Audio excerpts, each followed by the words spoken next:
Muito bem, mais um dia de gravação aqui e nós hoje vamos falar sobre o poder do pensamento. O poder do pensamento, isso foi talvez uma ironia ou talvez uma verdade, porque se fala muito do poder do pensamento, ou pelo menos se falou-se muito do poder do pensamento, principalmente na época aí no início dos booms dos coaches e da galera de autoajuda, há muito tempo atrás, né? Inclusive eu li um livro que eu gostei bastante, que é da Louise Hay. Deixa eu ver se eu consigo mostrar aqui para vocês. Ih, rapaz. E onde a gente. Agora vai aparecer. Onde a gente dizia. Deixa eu ver se eu consigo mostrar aqui. Louise Hay. Essa. Ela alegava, comentava de que. Louise Hay, tá vendo? Mais conhecida como Louise Hay. Louise Lynn Hay, né?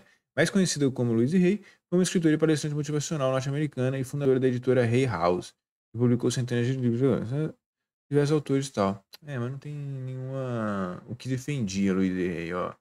A autora defende: todos nós temos a capacidade de transformar positivamente nossa vivência e nos tornarmos pessoas melhores. Contudo, ocasionalmente nos encontramos desorientados perante o cotidiano. Cara, bom, eu não sei. Aqui, ó. Ela aponta, né? E ela estava com câncer e ela criou uma linha de raciocínio paralela aos pensamentos positivos para ajudar a reverter a enfermidade e voltar à saúde plena. Louise aplicou suas filosofias mediante afirmações, visualização, limpeza nutricional e psicoterapia. Cara, eu ouvi dizer, eu li dois livros dela. Um foi esse aqui, ó, do Você pode curar a sua vida. Cadê? Vai, não aparece não. Mas tem aquele livro também, né? Ficou bem famoso, O Segredo, né? Que fala bastante sobre essa questão dos pensamentos, né? Ou pelo menos que os pensamentos. Eu acho que o segredo ele vai um pouco mais além, né? Que a ideia de criar a realidade a partir dos seus pensamentos, enfim. Mas eu acho que autores como ela e aí outros autores também, né? Que chegam e aí vão falar sobre o poder do pensamento, né? Aqui, ó. Eu me amo, tá vendo? Inclusive tem uma não, agora não. Tem não sei se é uma oração, o que que é, daquele Ho'oponopono, não sei se você já ouviu dizer, que basicamente são 4 afirmações, né? Eu me amo, eu me perdoo, eu sou grato, e alguma coisa desse tipo, não lembro mais o resto. E aí olha só, a maior tá. Eu acho que é isso, é aquilo que a gente estava. Nossa, tá bem ruim.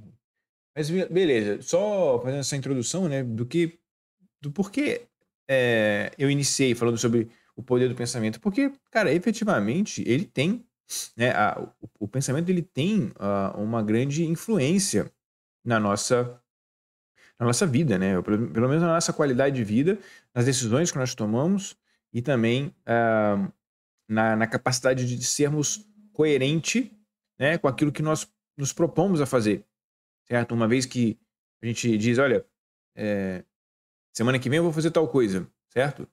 O que muitas das vezes impede de você cumprir com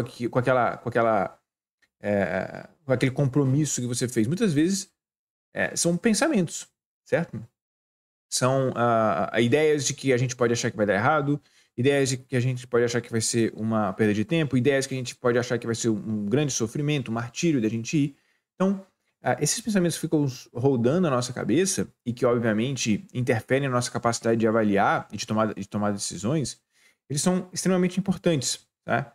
Ah, Principalmente, por exemplo, numa coisa como o câncer, né? Quando a gente está com câncer. Ah, eu não sei exatamente, eu não poderia afirmar isso, como que, por exemplo, emoções positivas poderiam influenciar no nosso tratamento, por exemplo, ou numa recuperação de uma doença como o câncer, por exemplo. Né? No mínimo, o que ela pode ocasionar é uma maior aceitação, abertura e compromisso com as atividades que precisam ser feitas. Porque uma vez que você fique depressivo, por exemplo, estando diagnosticado com câncer, as chances de você fazer aquilo que precisa ser feito são menores do que se você tiver com uma emoção mais positiva, né? Ah, então, no mínimo isso, né? Fora, talvez, algumas outras coisas que podem acontecer aí fisiologicamente devido às emoções que estão é, né, reinando ali dentro do seu organismo.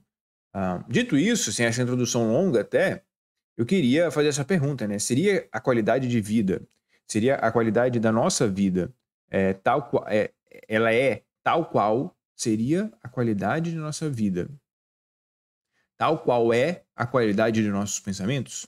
Né? Essa é a pergunta, né? Se a gente cuidasse exclusivamente, talvez, dos nossos pensamentos, será que a gente conseguiria ter uma qualidade de vida suficientemente boa, né? Comparada com com a qualidade dos nossos pensamentos, né? E seria isso o suficiente também? Enfim, vários questionamentos que a gente pode fazer. E a gente vai falar muito sobre o poder, né? Não necessariamente o poder do pensamento, mas assim, a relevância e a importância disso para não só a nossa qualidade de vida, mas também para a nossa capacidade de gerar resultado e eh, de se engajar e ter uma vida significativa, né? E aí fica com essa pergunta aqui, né? O quanto nossos pensamentos importam realmente, tá? Eu acho que a gente vai tentar responder algumas dessas perguntas e algumas outras mais dentro dessa apresentação. A primeira coisa que eu queria trazer é que quando eu precisei, né? Quando eu precisei, tá errado, quando eu precisei administrar meus pensamentos. O que acontece, cara? Isso aqui, né, é uma história, né? Em que certo dia lá, eu imagino que era em 2015. Até 2015, cara, eu era um garoto meio incomum, né? Ainda sou, eu acho.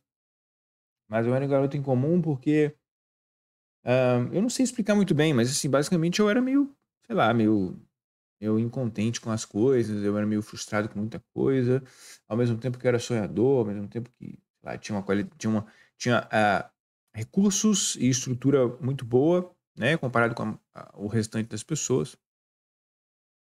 Mas mesmo assim me encontrava meio, sei lá, até que em 2015 eu participei de um evento que na época minha namorada, né, hoje é minha esposa, mas na época ela organizou um evento da empresa Juno.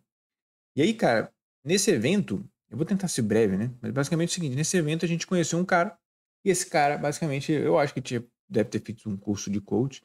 E por isso que eu acho assim, por mais que a gente possa ter críticas em relação ao coach, porque eu acho que os caras, não toda a comunidade dos coaches, mas eu acho que alguns especificamente não souberam, não tiveram essa honestidade e não foram tão cuidadosos com as palavras, né, com aquilo que estavam, né, disseminando. Mas eu vejo como que isso pode contribuir na vida de muitas pessoas, tá? E na minha foi isso, cara. Eu conheci um cara lá que participou de um evento, ele na época lá ele fez gestão de tempo. Fiz algum workshop lá de gestão de tempo. Eu fui acompanhando ele até que eu fiz um curso com ele. Nesse curso, cara, basicamente, resumidamente, a gente fez uma tarefa que era pra gente escrever como seria o nosso destino, né? Destino aqui seria uma metáfora para tipo a nossa visão de futuro. Como é que eu queria que eu tivesse a minha vida daqui 10 anos? Isso, obviamente, em 2015, né? Quase 10 anos atrás. Ah, e aí eu me lembro exatamente mais ou menos o que eu escrevi, e aquilo mudou muito minha cabeça. Não só, obviamente, o fato de eu ter escrito o meu destino, a minha visão de futuro, mas todo o arcabouço, né? Tudo os pressuposições, todas as ideias que aquela pessoa estava trazendo, né? Foi a primeira vez que eu tive contato com a meditação, por exemplo, a importância, né, dessa filosofia, de certa maneira, da filosofia que existe por trás ali da meditação, do Zen budismo, por exemplo, e várias outras questões que ele foi trazendo a respeito sobre o cérebro, sobre o desenvolvimento pessoal. E aí, cara, eu fui trazendo tudo aquilo e dizendo, olha, e aí foi que eu tive talvez uma das mais importantes viradas de chave na minha vida foi o seguinte, olha, ah, o caminho para onde eu estou indo não tem nada a ver com o caminho do qual eu desenhei e gostaria de viver, certo? Para eu fazer essa transição, ou seja, eu preciso mudar o que eu estou fazendo hoje, certo? E para eu mudar o que eu estou fazendo hoje, eu preciso aprender como eu funciono para eu ajustar isso e, né, e definir um comportamento ou pelo menos um padrão de pensamento que seja mais coerente com esse sucesso, com esse resultado, com esse destino que eu quero viver. Você entende isso? Então, você está me acompanhando? Então, basicamente eu vim aqui e ativei pensamentos positivos, né? Não sei se seria esse nome, eu coloquei como isso, mas eu entendi que, olha, para eu chegar nesse lugar, eu tenho que parar de fazer isso que eu tô fazendo, ou a grande maioria das coisas que eu tô fazendo, ajustar para ter comportamentos diferentes que são coerentes para eu atingir esse objetivo, né? Vou ter melhor relacionamento com minha mãe, ter mais sucesso enquanto empreendedor, criar um negócio. Então, aí você vai desenvolvendo o que você precisa, né? Você vai criando, né, metas mais inferiores, assim, né? Então, quais são as coisas que você vai precisando, né? Principalmente comportamentais. Enfim, fui definindo isso e eu vi que eu poderia, cara, se eu tivesse dedicação e se eu pudesse, e se eu entendesse cada vez mais sobre a mente humana, ou pelo menos como que a gente reorganiza e como a gente transforma o ser humano e como que eu poderia, obviamente, fazer isso comigo.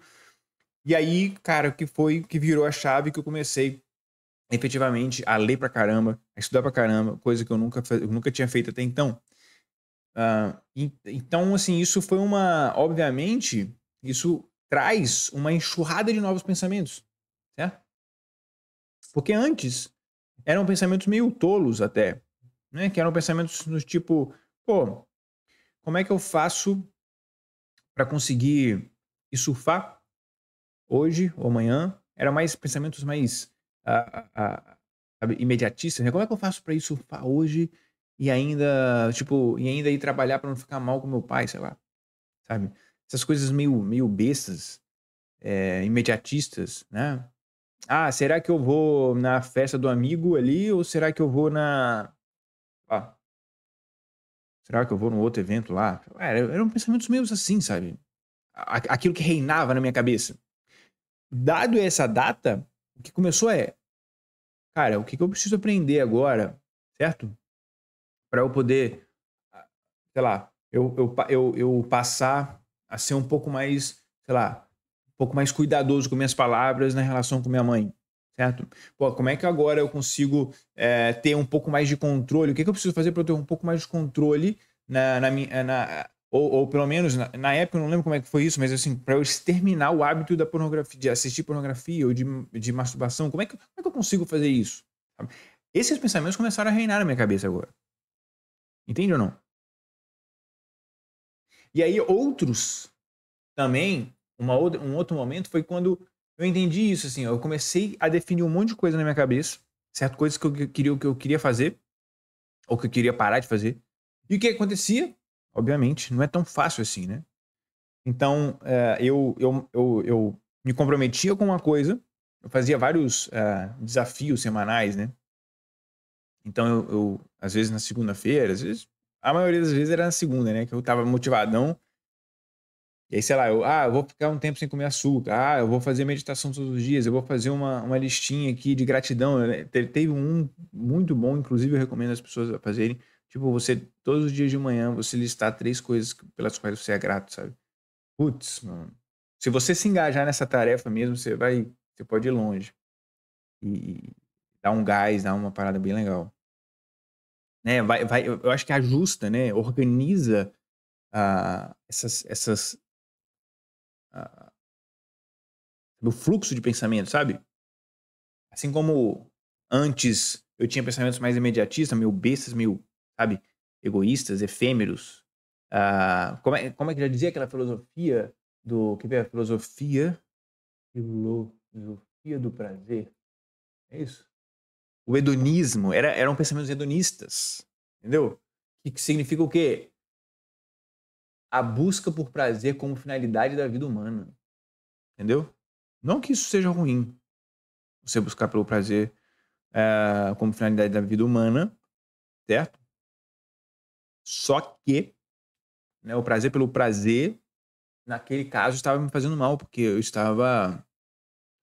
é, eu estava, como é que eu posso dizer? Prejudicando meu futuro, né, profissional, entendeu? Tava trocando aquela troca intertemporal. Eu tava pegando uma coisa que era, por exemplo, eu poderia estar estudando, eu poderia estar trabalhando, eu poderia estar fazendo uma outra coisa, mas eu não estava fazendo isso para uma busca do prazer inconsequente, tá? Enfim. E aí, obviamente, quais eram outros, qual eram alguns outros pensamentos que iriam surgir? Porque eu parava quando eu havia dito que não iria, né? Então, por que que eu, quando eu tinha definido uma coisa para eu fazer, eu deixava de fazer, né? Por que que eu não conseguiria controlar o meu comportamento, né? E aí, obviamente, isso me levou para estudos um pouco mais específicos, que era para entender por que que a gente se comporta de determinadas maneiras. Até que eu cheguei, né, mais recente na psicologia, é, e aí sim a gente começa assim, a entender muito mais, né, sobre o comportamento humano, enfim. Ah, e a autoargumentação, eu fui entendendo que eu tinha que criar, não só. Uma das técnicas, né? Uma das coisas que eu identifiquei, inclusive a gente vai falar aqui nessa apresentação, para eu efetivamente transformar esses pensamentos, esses comportamentos que eu achava muito. Por exemplo, principalmente comportamentos de timidez, por exemplo, os quais eu tinha que me posicionar, eu tinha que falar alguma coisa, mas eu acabava não falando. Ou eu tinha que, sei lá, ir lá, né, ter comprometimento, trabalhar pra caramba, mas eu não ia, eu optava pelo caminho mais fácil, o caminho que, né, é padrão, que eu já adotava, muitas das vezes, né, pelo prazer e tudo mais, pela facilidade, pelo conforto. Então eu encontrei também um dos padrões, uma das formas foi através da autoargumentação. É como que parecida, é como se a gente tivesse que colocar intensidade naquilo que não só, pensa bem, perceba, não só emoção, não só referencial, né, repertório, né, para me ajudar na hora, diante de um desafio, eu saber quais argumentos utilizar para que eu me mantivesse no foco definido lá atrás, mas como também colocar emoção, intensidade. Enfim, isso aqui é algumas situações das quais, na minha história, eu precisei administrar meus pensamentos, tá? Quando eu ativei pensamentos mais positivos, e eu poderia trocar aqui para pensamentos mais de longo prazo, sabe? Sabe? Que visam mais uma coisa maior do que apenas aquilo que está palpável ali na minha cabeça, na minha frente, né? Por que que eu parava ou seja, por que que eu fazia o que eu fazia e por que que eu deixava de fazer o que eu fazia? E quando eu comecei a realmente entrar na minha própria cabeça e dizer, seu bosta, para de fazer esse monte de merda e faz isso aqui, né? Então, é quando de maneira imperativa, eu comecei a modular a minha cabeça e conseguir organizar melhor, né? Conseguir me concentrar mais naqueles pensamentos e argumentos dos quais eu queria, né, eu utilizei lá atrás para tomar aquela decisão. Eu digo, ó, é isso aqui, meu amigo. Não muda disso aqui, não sai disso aqui, tira qualquer outra coisa. E aí, inclusive na TCC, que é onde a gente vai falar isso agora, a gente trabalha os pensamentos que eles podem aparecer como uma espécie de obstáculo, certo? Então a gente trabalha isso. Deixa eu colocar esse na TCC. Ou seja, os pensamentos que podem aparecer como obstáculos futuros Basicamente, é essa auto-argumentação. Você vai se precaver, né, de futuras autossabotagens que você vai fazer contra você mesmo quando você tiver que fazer aquilo que você tem que fazer, para que você tá se argumentando contrariamente ao que você.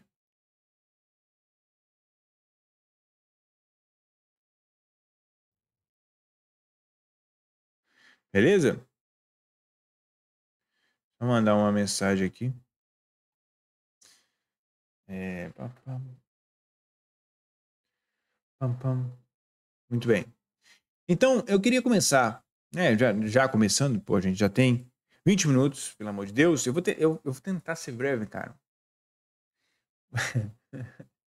Mas eu me empolgo. Eu vou começar aqui, né? O que é a TCC? O que é a terapia cognitivo comportamental? E, na verdade, assim, primeira coisa, da onde saiu isso? Porque a terapia cognitiva, tá? Ela tem, a gente vai falar sobre isso, mas ela tem, olha aqui, ó. Ela diz o seguinte, olha, a terapia cognitiva tem a premissa básica de que a maneira como as pessoas interpretam suas experiências determina como elas sentem e como elas se comportam, certo? E aí é muito embasada na filosofia ali dos estoicos. Um deles era o Epicteto, filósofo estoico, lá em 60 antes de Cristo, quando ele nasceu, e ele dizia: os homens se perturbam. Não, antes de Cristo, não, depois de Cristo.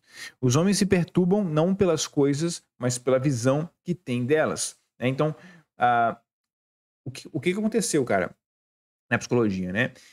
Inicialmente foi lá com Freud, tá? Com as interpretações de coisas das quais tipo, não tinha explicação, né? Tipo, pô, então por que uma pessoa age dessa maneira quando ela sabe que está fazendo uma coisa ruim para ela mesma, né? Então, o Freud foi tentar buscar explicações disso lá no inconsciente, em alguma coisa que estava dentro daquele indivíduo que tinha uma relação com a história, né, com desejos, com sonhos, coisas, né, que aí ele foi tentando ligar alguns pontos, certo? Então, eram coisas que a gente não conseguia observar. Aí depois veio o behaviorismo, né, ou seja, uma filosofia dentro da psicologia, uma filosofia, né, que depois se desenvolveu uma prática psicológica, terapêutica, para trabalhar aquilo que era observável. Não, não. Ó, o nosso objeto aqui de estudo, nosso objeto científico tem que ser o comportamento, tem que ser alguma coisa que a gente consegue observar, a gente consegue manejar. Então, era meio que o estudo do ambiente também, como que o ambiente interfere, influencia e modula o comportamento. E depois veio, né, resumidamente, depois veio essa filosofia, ou seja, essa tentativa de explicar o comportamento a partir da cognição. Né? Olha, inclusive tem uma frase legal do Viktor Frankl, quer ver? Eu acho que é dele, né? Eu nem sei, né? Pelo menos Franklin, ele que foi eu acho que ele foi psiquiatra. Aqui tava falando que foi psicólogo, mas ele tem aquele livro famoso, né, Em Busca de Sentido, mas ele tem a seguinte frase, entre o estímulo, aqui ó, entre o estímulo e a resposta. Por que tá em espanhol, meu amigo? Entre o estímulo e a resposta. Ó, entre o estímulo e a resposta existe um espaço. Nesse espaço está o poder de escolha.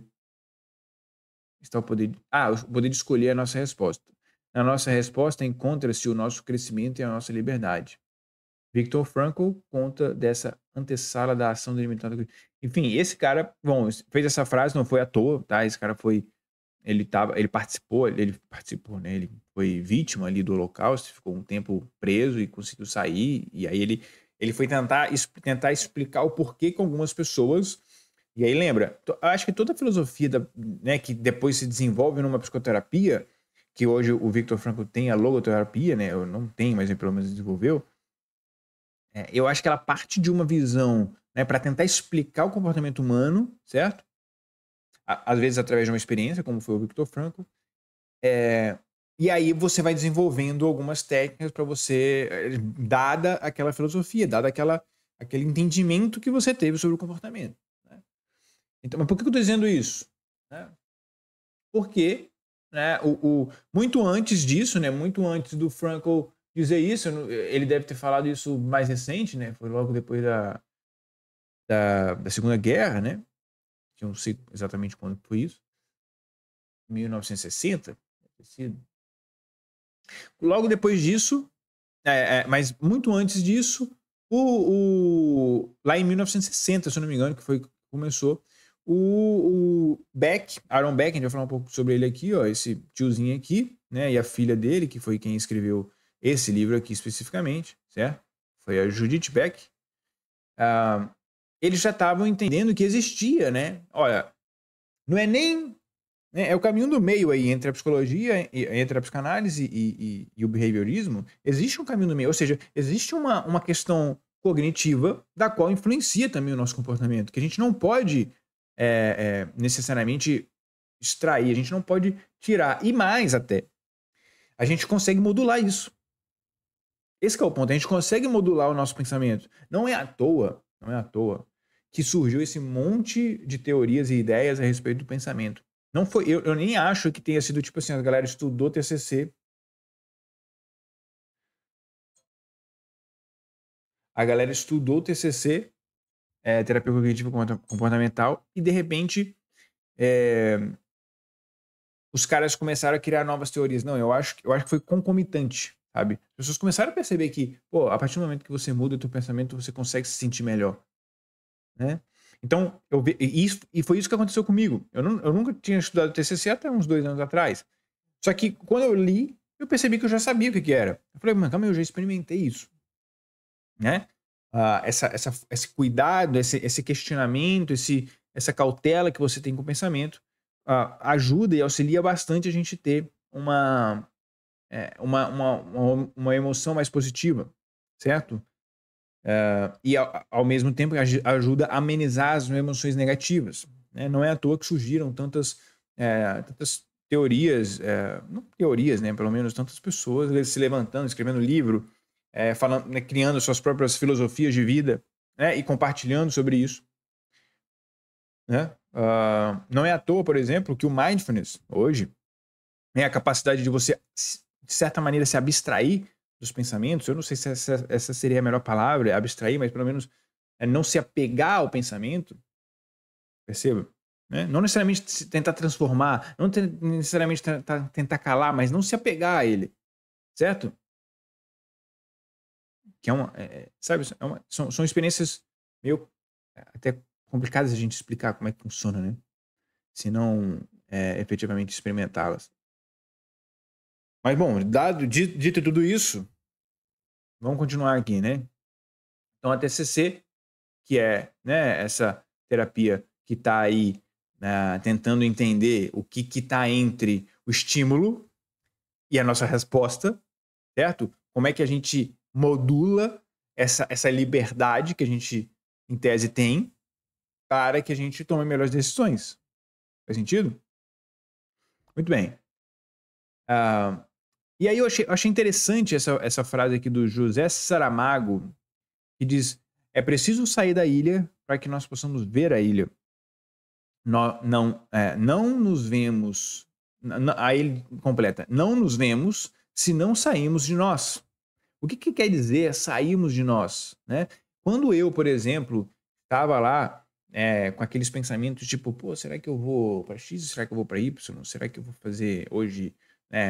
Eu vou beber com os amigos? Eu vou ficar em casa fumando baseado ou coisas do tipo? Eu vou ver pornografia? Vou ver um filme? Sabe? Me parece que, tá? Que a gente está meio conectado demais com a gente mesmo. Me parece que a gente está muito apegado aos nossos pensamentos, como se eles fossem parte da realidade, né?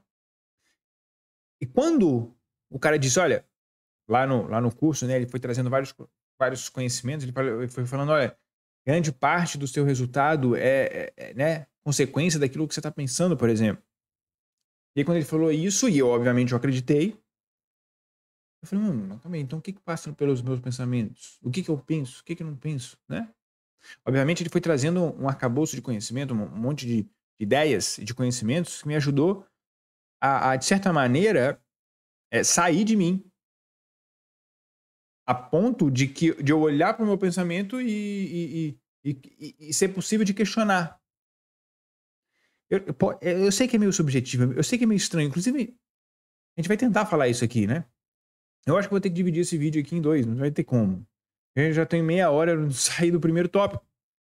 Mas eu quero destrinchar aqui, né, os principais elementos da TCC para a gente poder não só compreender a TCC, mas eu acho que muito mais do que isso é compreender essa filosofia, né, ou pelo menos a filosofia que está por trás dela, as práticas e as estratégias também que são adotadas ali pelos psicoterapeutas, né, e como que isso, de certa maneira, se relaciona com o cotidiano nosso. Esse que é o mais interessante, né? Então, é preciso a gente sair, né? Então, de certa maneira, para a gente conseguir modular esse poder de escolha que nós temos, né? Que nos foi dado, certo? Ou seja, a gente não necessariamente... E isso aqui é muito, muito interessante, né? O que o Frankl, talvez, quis dizer aqui, tá? Vou te dar um panorama. Vou te dar um panorama. O Frankl estava aqui no meio do campo de concentração, lá em Auschwitz. Então ele estava nesse lugar aqui, ó. Auschwitz, é isso? Auschwitz. Ele estava nessa merda desse lugar aqui. Merda não, né? O que fizeram lá foi uma merda. Mas enfim. Ele estava nesse lugar aqui, certo? Preso. Trabalho escravo. É terrível, né? As histórias que ele vai contando. Mas basicamente ele estava aqui. E ele foi o seguinte, cara. Basicamente, aí a minha interpretação do que ele estava dizendo, né? Mas eu lembro de uma frase que ele estava dizendo, olha, rapaz, a galera, alguns aqui, basicamente se enlouquece. E assim, né? Dá pra entender facilmente. Ou se jogam numa grade que tem aqui, que é eletrizada, né? Então eles se matam ali, se joga ali, se mata. Ou ataca o guarda, e aí, obviamente, também vai ser morto. Ou simplesmente se entrega ali, desiste, fica apático, né? E fica ali deitado e não levanta. Aí os caras vão pegar e vão jogar ele em algum lugar aí pra, né? Igual, inclusive, o Franco falava que, eu não sei se todos os dias, mas eles faziam uma fila e os caras olhavam pra você se você estivesse mancando, doente, com a cara meio tal. Eles já te mandavam pra direita ou pra esquerda, sei lá pra onde era. Mas era pra um lugar onde você ia. Eu tô rindo, né? Mas é sacanagem. Mas onde você ia para a câmara de gás ou ser morto de alguma maneira lá. E quem fosse para a esquerda ia trabalhar. Então, então, o que ele tinha que fazer? Se ele estava com dor no pé, se estava com... eu lembro que ele relata isso várias vezes, né? Que o pé dele estava sinistro, mas ele se fazia ali como se estivesse bem para continuar vivo. Então, olha só que louco isso. Como que num ambiente tão maluco como esse, alguém consegue se permanecer vivo? Por que alguém opta por viver numa condição... E ele ficou 3 anos, se eu não me engano. Numa condição tão terrível, cara. Por que ele, no caso, nessa situação... Eu não sei, eu possivelmente no primeiro dia já tentaria pegar a arma de algum guarda e matar ele, tentar matar mais uns 3 e me morrer ali. Possivelmente. Né? Por que alguém opta ali diante de um cenário tão avassalador, sabe, se submeter aquilo ali pra, enfim, pra tentar, sei lá, uma mísera chance de sobreviver e, sei lá, reencontrar as pessoas e tal. E ele foi percebendo que existia, obviamente, nas pessoas, existia um significado, um sentido, certo? As pessoas que tinham alguma coisa da qual eles queriam terminar, pessoas que queriam reencontrar suas famílias, né? Ou seja, que tinham esperança de sobreviver e de sair dali e voltar para uma coisa normal ou realizar alguma coisa que ela queria viver, elas tinham mais chance de suportar. Pessoas que não tinham, que já tinham perdido essa esperança, as chances eram que elas iam cometer algum ato ali e queriam ser mortas por causa disso. Então você percebe aqui que há sim, é bem evidente que há, né, como dizia lá o Frankl, há dentro desse espaço, que é o ambiente, que seria o estímulo, ou um guarda bem, né, bem desgramado, que é o estímulo ali para você reagir de maneira muito agressiva, e efetivamente a nossa resposta, a nossa reação, há um espaço. Tá entendendo? E nesse espaço encontra-se o nosso poder de escolha. Mas a grande questão é o que nos vai fazer escolher entre desistir e persistir. Tá? E aí, saindo desse contexto, jogando num contexto, né, mais cotidiano nosso hoje. O que vai fazer a gente desistir ou continuar? O que vai fazer a gente, sei lá, se manter confiante ou ficar inseguro? Enfim, tem várias coisas aí que influenciam nesse nosso poder de escolha. Mas a primeira coisa que a gente tem que fazer é sair da ilha, certo? A TCC aqui, né, segundo a Judith Beck traz essa citação aqui do David e uma galera lá em 2018 que eles fizeram um estudo e na verdade não fizeram um estudo, né? Mas eu já até falei aqui nos vídeos anteriores, é a terapia mais praticada, mais praticada aqui dizendo, né? Mais amplamente praticada, isso aí eu já não sei. Porque, na verdade, em algum lugar que fala que ela é a mais estudada. E a gente viu nos vídeos anteriores, onde eu falei sobre terapias, né? Quando buscar suas terapias, que tinha centenas de milhares, eu acho. Centenas de milhares? Não lembro. Tinha milhares, eu acho, de estudos, ou mais, não sei. Comprovando a eficácia da TCC. E aqui, né, a Judith traz que é também a mais amplamente praticada no mundo, tá? No Brasil, eu acho que não é uma das mais, não. Não sei, né? Pelo menos na faculdade onde eu estudo, tá pau a pau com as demais. Atualmente é considerado o padrão ouro de psicoterapia, tá? Ela, inclusive, é o padrão ouro, ou seja, é a mais indicada para diversos distúrbios e problemas de transtorno.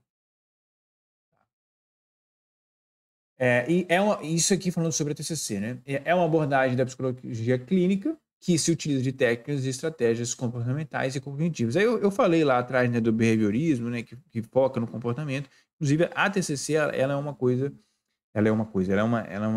psicoterapia que pegou muitas coisas do comportamento, né, da terapia comportamental, por exemplo, porque ela viu que era eficiente.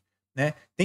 Eu não me lembro onde eu ouvi isso, que o Beck, que foi o fundador, né, um dos da terapia cognitiva, ele falou, cara, tudo que funciona a gente pega, a gente usa, entendeu?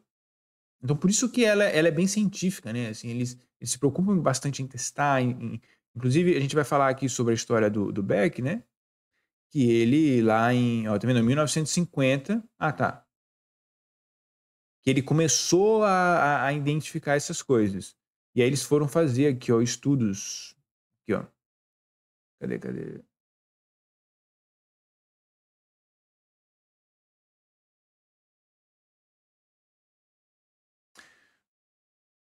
Aqui, ó, conduziu uma pesquisa científica e eles concordaram com tal estudo. Enfim, aí foi publicado né, o resultado do estudo lá em 1977, que a terapia cognitiva era tão efetiva quanto imipramina. Eu vou falar mais sobre isso. Mas eu estou dizendo isso porque... Passei daqui no negócio. Porque os caras, eles, de certa maneira, se preocupam com isso, né? Então, por isso que eles, de certa maneira, eles trouxeram o mindfulness como uma das ferramentas que eles iam utilizar também, cara. Eles falaram, cara, o que funciona a gente vai usar, né? O que nos permitirem usar, a gente vai usar. E que funciona, a gente comprova aqui que funciona para determinada coisa, a gente vai usar. Né? Então, eu achei isso muito interessante, porque está em constante... assim, a gente vai falar sobre a TCC aqui, né? Pelo menos a filosofia dela, ou uma das formas dela explicar o porquê a gente se comporta de determinada maneira, o porquê que a gente e por que a gente utiliza a nossa liberdade de escolha de determinada forma. Mas assim, isso não quer dizer que vai ficar desse jeito pro resto da vida. Se a gente, no futuro, alguém vir e criar uma teoria que seja mais interessante, ou que faça mais sentido, que seja mais plausível, para a gente explicar esses determinados distúrbios, né, e que talvez até substitua a explicação que a TCC hoje dá, possivelmente a gente vai seguir nela, porque a gente está ali buscando entender o que mais é eficiente, né? Então, enfim, vai ter vários exemplos sobre isso. Tá? Uma delas é a mindfulness, com certeza, né, que ela foi adotada por várias terapias. Eu falei isso também no vídeo anterior. Várias linhas, abordagens da TCC. Inclusive, ele fala aqui, né, um dos autores, né, que a gente pesquisou aqui, que a TCC é usada como um termo mais amplo que inclui tanto a terapia cognitivo, né, padrão, que foi desenvolvida por Beck, quanto também combinações ateóricas, ou seja, que não necessariamente seguem a teoria da terapia cognitiva, mas que utilizam estratégias cognitivas e comportamentais, tá? Então, é como se fosse uma vertente que fosse criada ali a partir da TCC, tá? Uma vertente de psicoterapias. Muito bem. E aí ela tem alguns objetivos, né, que é a identificação de padrões de comportamentos que geram prejuízo, a gente vai falar mais sobre isso, de pensamentos que influenciam, né, eles entendem que o pensamento influencia as emoções e os comportamentos, né, e os pensamentos, de certa maneira, eles confirmam essas crenças, ou, né, esses pensamentos, ou eles são compensatórios, ou seja, eles buscam, de certa maneira, evitar aquela coisa que a gente tem, né?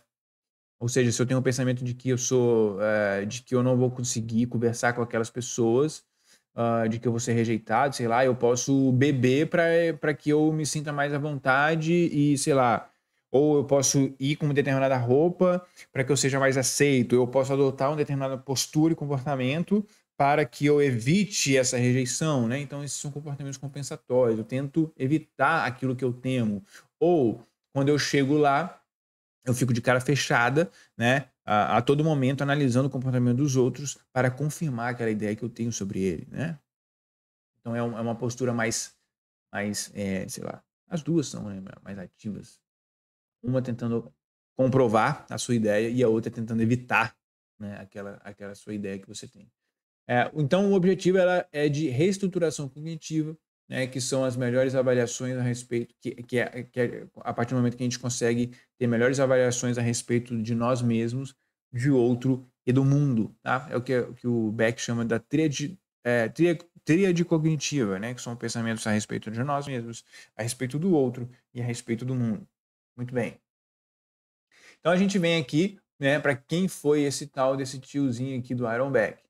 Tá? Então, o que aconteceu? O Aaron Beck, lá em 50, ele era um psicanalista certificado, tá? Inclusive fazia atendimento e tudo mais. Então, os seus clientes faziam as associações livres em um divã, enquanto ele as interpretava, como, né, pelo menos eu imagino, a maioria dos psicanalistas fazem até hoje. Então, Beck identificou que os conceitos da psicanálise precisavam ser validados, ou seja, o Beck já tinha essa ideia científica, né? Ele já tinha ideia, pô, mano, a gente precisa comprovar esses princípios, né? Para que esta escola de psicoterapia, né, pudesse ser levada a sério pelos cientistas. Então, assim, eu não sei, isso aqui são falas da Judith Beck. Então, possivelmente, já lá atrás já era meio que assim, ó, esses caras, né, já devia ter uma certa dúvida ou insegurança a respeito dos preceitos, né, das ideias que vinha da psicanálise. Tudo bem que já tinha mais de 60 anos aí de psicanálise, né? Se não me engano, a psicanálise começou lá em 1900. No começo da década de 1960, Beck decidiu testar o conceito psicanalítico de que a depressão é resultado da hostilidade voltada contra si mesmo. Eu já ouvi dizer, né? Não sei, vamos ver se a gente acha aqui, ó. Depressão para a psicanálise. Aqui, ó. Para Freud, aí eu não sei, aqui, ó, Melancolia e Depressão, estudo psicanalítico, tá? É um artigo na Cielo, não sei se é a melhor fonte, mas é boa. É boa, é um estudo científico, né? Bom. Para Freud, a depressão está vinculada a um afeto, sintoma ou estado que envolve tristeza, desgosto e inibição. Ok, até aqui tudo bem. Já a melancolia, enfim, não explicou muito bem, não. Não, volta. O que é, pá? Psicanálise entende, ok. Isso porque a depressão é provocada pela perda de uma ilusão que o deprimido tem, na qual acredita que alguém foi responsável por roubar-lhe a alegria. Ó, isso aqui é a Sociedade Brasileira de Psicanálise Integrativa. Então olha só que louco, né? Porque e essa que é a parada, assim, a psicanálise ela tenta explicar com base numa coisa que é difícil você generalizar, né? É difícil você chegar e dizer, não, não, não, você tá depressivo porque você perda de uma ilusão. Eu não entendi, perda de uma ilusão que o deprimido tem. Ah, então ele acreditava que alguém próximo a si foi responsável por roubar. Enfim, é muito estranho. Aí tem o Lacan, ok, ok, tá. Mas basicamente, ó, o segundo, né, a Judith Beck, lá, o Beck, né, na época, o Aaron Beck foi testar para ver, olha, vamos tentar comprovar que a depressão é resultante da hostilidade voltada contra si mesmo. Tá? Eu já ouvi dizer que, eu não achei aqui, né, pesquisando, mas que a depressão, segundo a psicanálise, e aí obviamente deve ter várias interpretações hoje, né, mais atuais, mas que basicamente existia um certo problema com a mãe, eu não sei se era a mãe especificamente ou se era algum parente, e que de certa maneira você alimentava um ódio ou um sentimento negativo sobre essa pessoa. Só que como você não conseguia, de certa maneira, infligir dor a essa pessoa, porque afinal ela era sua mãe, você. E mais, você via-se como ela, e aí você voltava essa raiva dela, você virava contra você, e aí por isso você se punia, e aí ficava triste, alguma coisa nesse sentido. Assim, são explicações não muito plausíveis, né? E principalmente difíceis de testar, né? E aí o que aconteceu, Beck? O que aconteceu aqui, o Beck, né?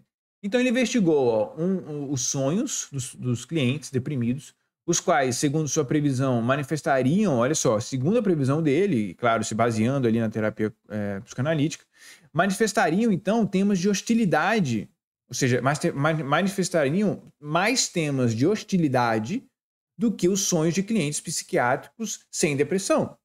Então, talvez era isso que. Porque a ciência ela acaba sendo isso. Olha, vamos pegar um grupo aqui sem depressão, vamos pegar um grupo com depressão e vamos tentar avaliar qual que seria a diferença entre os dois.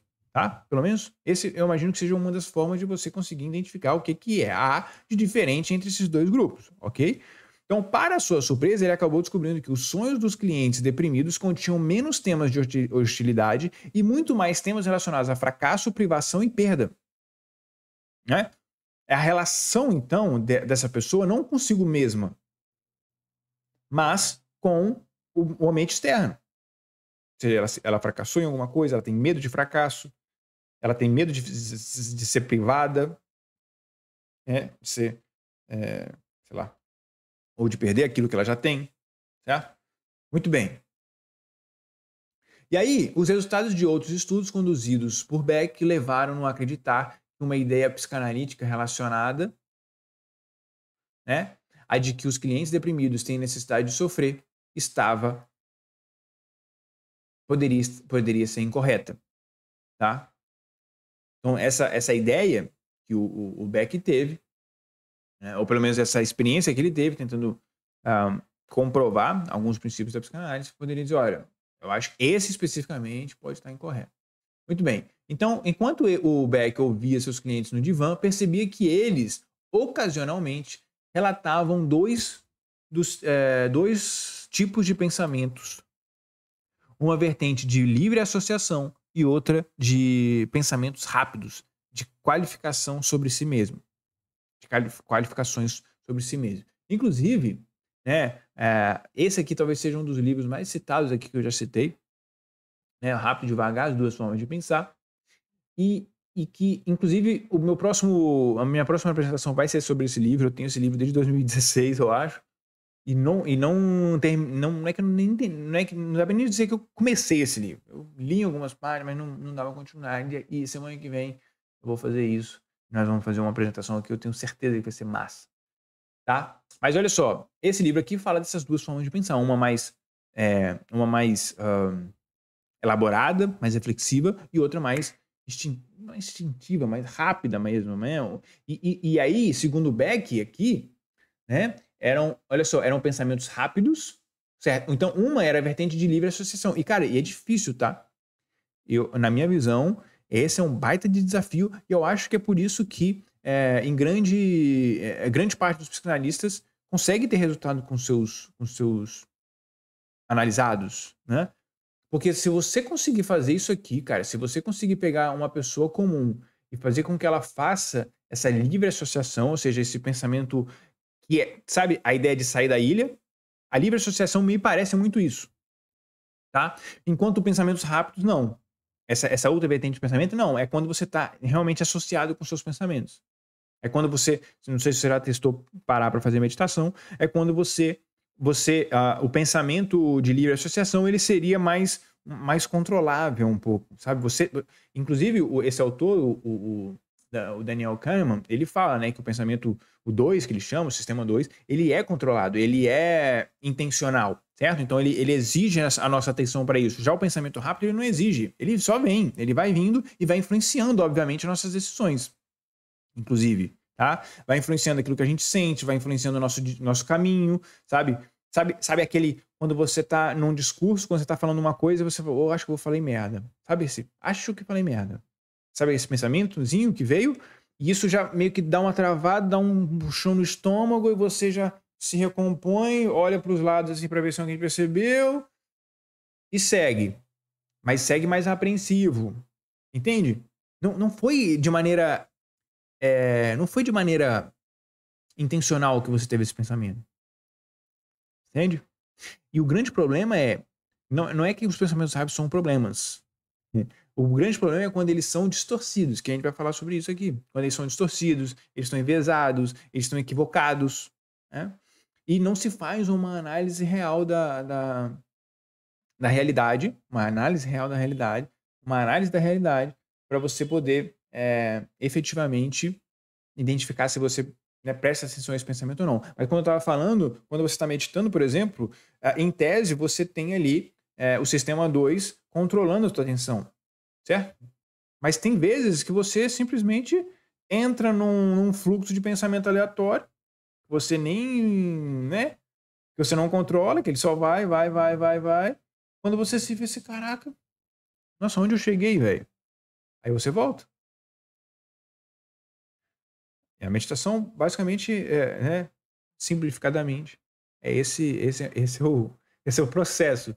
Mas eu acho que é uma forma interessante da gente ver, diferenciar, distinguir, para quem já teve essa experiência, distinguir esses dois tipos de pensamento. Então, assim, o que eu acho dentro da psicanálise, eu acho que se você conseguir treinar alguém a fazer a associação livre, putz, é uma baita habilidade, é uma baita capacidade que pode efetivamente nos ajudar em muitas coisas, né? É a capacidade, na minha visão, de sair da ilha, né? Você sair de você mesmo e você observar aquilo que você está vivendo, aquilo que você está falando, aqueles seus pensamentos rápidos, certo? Então, uma mulher, por exemplo, aí aqui a Judite continua, né? Uma mulher, por exemplo, detalhava suas façanhas sexuais. No final da sessão, ela espontaneamente relatou que se sentia ansiosa, né? Estou me sentindo ansiosa. Aí o Beck, aí o Beck fez uma interpretação. Você acha que eu estava eu estava lhe criticando? Ele perguntou, né? Na verdade, você achou que eu estava. Não, eu acho que ele interpretou mesmo, ele afirmou.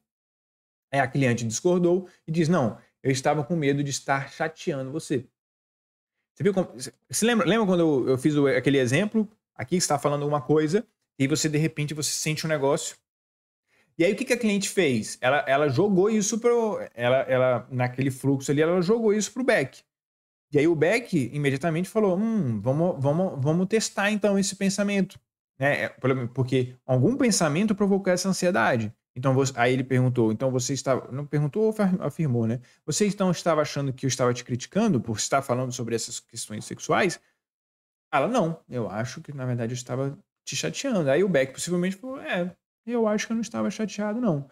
E aí, essa pessoa tem a capacidade de avaliar aquele pensamento automático e, eventualmente, torná-lo mais realista, né? Na próxima vez que ela for falar sobre questões sexuais ou coisas, né, que podem ser, sei lá, relacionadas nessa situação. Então, numa experiência futura, pode ser que ela se comporte e reage de uma maneira diferente. tá? Então, tá entendendo? Porque entre... E a frase do Viktor Frankl, ela é fundamental, né? Ela é incrível. Talvez... Eu não sei se o Beck já falou sobre isso. O Beck morreu recente, né? Com 100 anos. Ele morreu bem... depois dos anos 2000. Então ele deve ter conhecido o Frankl. Mas enfim. Ou seja, entre a nossa reação e o estímulo lá atrás, a gente pode modular essa reação. Né? Ao questionar seus outros clientes deprimidos, o Dr. Becker percebeu que todos eles tinham pensamentos automáticos negativos que estavam intimamente ligados às suas emoções. Tá? Então, o que ele foi percebendo, ele falou, cara, existe aí uns pensamentos automáticos que são negativos. Tá? É por isso que não necessariamente a gente pensar positivo, talvez seja a principal técnica para a gente poder, sei lá, melhorar os nossos, como é que fala? Nosso humor, nossas emoções, mas na verdade a gente ter a capacidade de identificar esses pensamentos, o que o Beck chama de pensamentos automáticos. Eu não gosto muito dessa palavra, porque sei lá, velho, eu gostaria de dizer, tipo, pensamentos. Eu não sei. Deveria ter uma outra palavra que identificasse isso mesmo, sabe? Como o autor aqui diz do pensamento 1 e pensamento 2, né? Então ele separa essas duas vertentes, né?